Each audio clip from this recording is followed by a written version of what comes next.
Well, thank you, Andrew. I should perhaps, in the spirit of declaring conflict of interest, make it quite clear that Andrew is not my brother. So there's no nepotism involved here. So the fasting guideline that we're going to talk about now was produced by this subcommittee, comprising the various members that you see here, with the support and supervision of Andrew, as he described. The process started a little over 2 years ago, where expressions of interest and volunteers were sought from the various ESA subcommittees, and then the group met for the first time at the ESA meeting 2 years ago. Unfortunately, due to a scheduling conflict, I couldn't make that particular meeting, and as a result of which I got volunteered to chair the group. We then had the key literature sent to us by email and met as a group again for the first time about 6 months later in Brussels. At that point, we worked out what the guidelines would roughly cover. We divided the work up between us and we went away to look at the evidence and start writing the guidance. We then met again as a group at the ESA meeting, which we were all coming to anyway, last year, which is really when we brought the guidance together and sorted out the scoring. And then over the last year, we've been finalising the guidance and going through the feedback exercise that Andrew mentioned to you. It's now been submitted to the European Journal, and I anticipate seeing proofs any day. I was hoping to have had the proofs before I came here. So why have we chosen to produce guidelines on fasting? Well, there was, as Andrew said, widespread consultation throughout the ESA, and it was felt that these would actually be useful to ESA members. And obviously, the intention is to provide an overview of our current knowledge and assess the quality. There are, of course, numerous other guidelines from various groups on perioperative fasting. Some quite old now, some relatively recent. Some very much aimed at particular countries, others intended to be a little more widely applicable. We obviously haven't radically reinvented the wheel. Our guidelines are similar broadly to those that have been produced before. For example, as with most other guidelines, we recommend a 2-hour interval for clear fluids and a 6-hour fasting interval for solids. So you might ask, why bother? What's new? Well, one of the things is obviously that these guidelines are the most recent, so they include the most recent studies.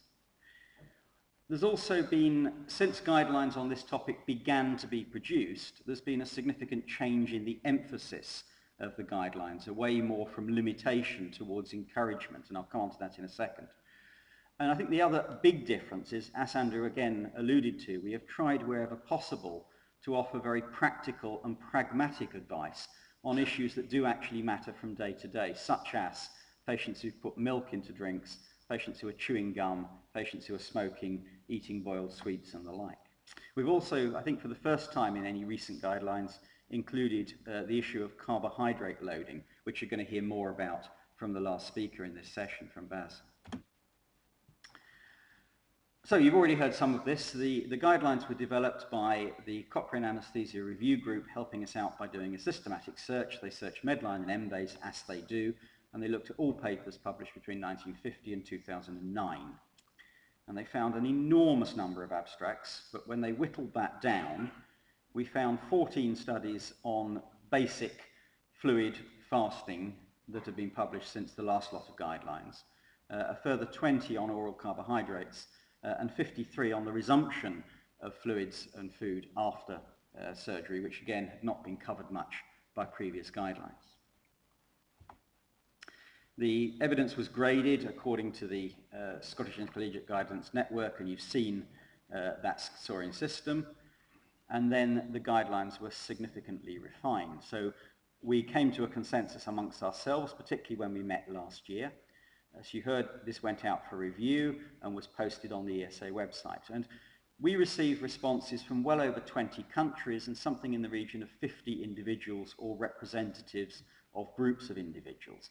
And every single comment was seriously considered. Now, I would be lying to you if I said that every single comment resulted in a change of the guidelines, because there were instances for some topics where one group would say, yeah, that's absolutely fantastic, but you should have gone further.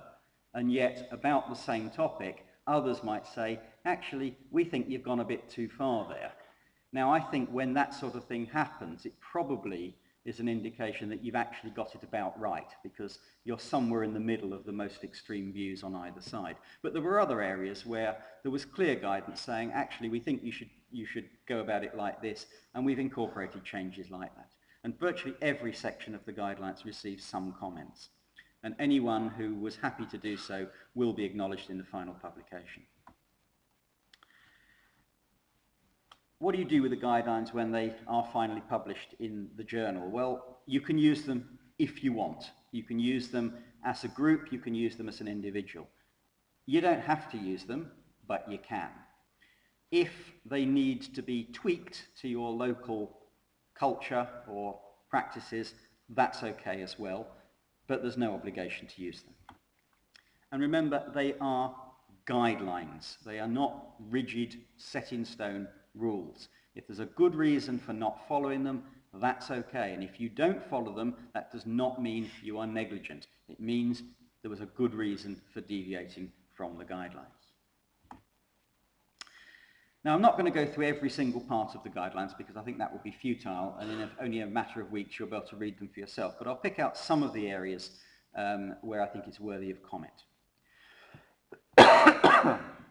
What's the bottom line on these guidelines? Well, the bottom line is that adults and children should be encouraged to drink clear fluids, including water, pulp-free juice, tea and coffee without milk, for up to 2 hours before elective surgery. And that elective surgery includes elective caesarean section. The evidence for that is really strong, plenty of studies, plenty of meta-analyses, and it's a strong grade recommendation. And this is broadly very similar to the other recommendations, except we've used the word encouraged. And that's the change in emphasis. We're not so worried about ensuring that patients have fasted for long enough that the stomach is empty. We actually don't want them to fast for any longer than is absolutely necessary.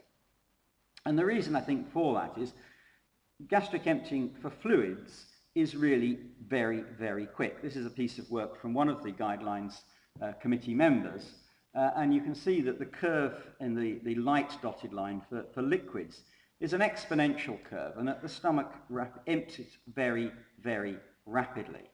A lot of the work has been done by letting patients drink for an interval before surgery, anaesthetizing them, putting a stomach tube down and draining off the gastric contents. And that's usually been done at either 2 or more hours interval. So people haven't really looked at how much is left in the stomach when you induce anesthesia only an hour after taking fluids. This work comes more from looking at emptying in volunteers, but it shows that the emptying is exponential. I mean, in even 10 minutes, the stomach is pretty much half empty from the liquid load. So after 2 hours, there is little danger of any excess fluid, and there's plenty of studies that show that. So 2 hours is actually quite conservative. The reason we want to change the emphasis, we actually want to encourage patients to drink up to a safe interval, because we know that dehydration is a significant cause of nausea and vomiting, of dizziness, of tiredness, and delayed recovery. So there are clinical benefits to keeping patients well hydrated. It obviously also makes the patients feel better, it makes them feel more normal, and it allows them to take medication, including preoperative analgesia, much more easily. We also wanted to be practical and pragmatic, and all but one member of the committee considered that tea or coffee with milk added, up to about 1/5 of the total volume, still constitutes a clear fluid. Now that bit you might find a little odd. Why have we said that? Why does it matter? It's a cultural thing, and it depends very much the culture you work in. Some of the cultures, and I work in Stoke-on-Trent where there isn't really such a thing as culture, it is a pretty traditional British industrial town. And certainly in that culture, and in many others in different parts of the country and the world, if someone can't have milk in their tea, they don't have tea. If they don't have tea, they don't have a drink, because they won't drink anything. And we're trying to encourage them to drink. So we don't want, by making an unnecessary restriction, to actually result in patients being more dehydrated than they need to be.